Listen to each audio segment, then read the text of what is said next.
नमस्कार, आप देख रहे हैं यूनिवार्ता। मैं हूं आपके साथ ज्योति। आइए आज की 5 बड़ी खबरें हम आपको बताते हैं। राष्ट्रपति द्रौपदी मुर्मू और प्रधानमंत्री नरेंद्र मोदी ने मेघालय, त्रिपुरा, मणिपुर के राज्य स्थापना दिवस पर राज्यवासियों को हार्दिक बधाई दी है।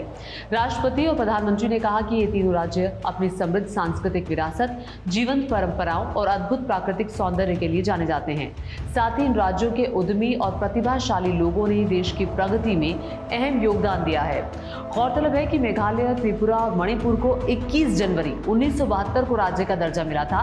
ये दिन हर साल आधिकारिक समारोहों, सांस्कृतिक कार्यक्रमों और जन उत्सव के साथ मनाया जाता है। विदेश मंत्री एस जयशंकर ने आज नई दिल्ली में स्पेन के विदेश मंत्री जोस मैनुएल अल्वेरेस ब्यूनो के साथ बैठक की है।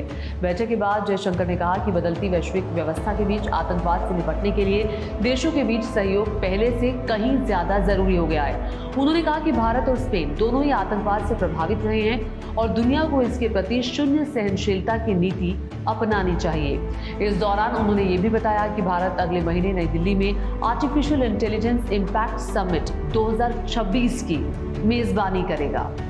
भारतीय मूल की नासा अंतरिक्ष यात्री सुनीता विलियम्स 27 सालों की उल्लेखनीय सेवा के बाद नासा से रिटायर हो गई हैं। नासा के अनुसार उनकी रिटायरमेंट पिछले महीने की 27 तारीख से प्रभावी हो गई है। सुनीता विलियम्स ने अंतर्राष्ट्रीय अंतरिक्ष स्टेशन के 3 मिशंस में भाग लिया और अंतरिक्ष में कुल 608 दिन बिताए, जो किसी भी नासा अंतरिक्ष यात्री के लिए दूसरा सबसे ज्यादा वक्त है।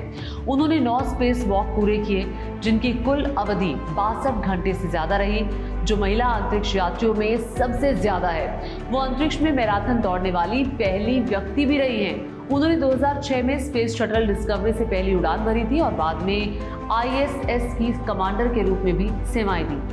अमेरिकी राष्ट्रपति डोनाल्ड ट्रंप के विमान की तकनीकी खराबी के चलते एयरबेस पर वापस लौटना पड़ा। ट्रंप वर्ल्ड इकोनॉमिक फोरम की बैठक में हिस्सा लेने के लिए स्विट्जरलैंड के दावोस जा रहे थे। व्हाइट हाउस के अनुसार एयरफोर्स 1 में उड़ान के कुछ ही देर बाद इलेक्ट्रिकल ग्लिच सामने आया, जिसके बाद एहतियातन विमान को जॉइंट बेस एंड्रयूज वापस लाया गया। लैंडिंग के बाद राष्ट्रपति ट्रंप और उनकी टीम दूसरे विमान से रवाना हुए। भारत और न्यूजीलैंड के बीच 5 मैचों की T20 अंतर्राष्ट्रीय श्रृंखला आज से शुरू हो रही है। इस सीरीज का पहला मुकाबला नागपुर के विदर्भ क्रिकेट एसोसिएशन स्टेडियम में खेला जाएगा, जो शाम 7 बजे शुरू होगा।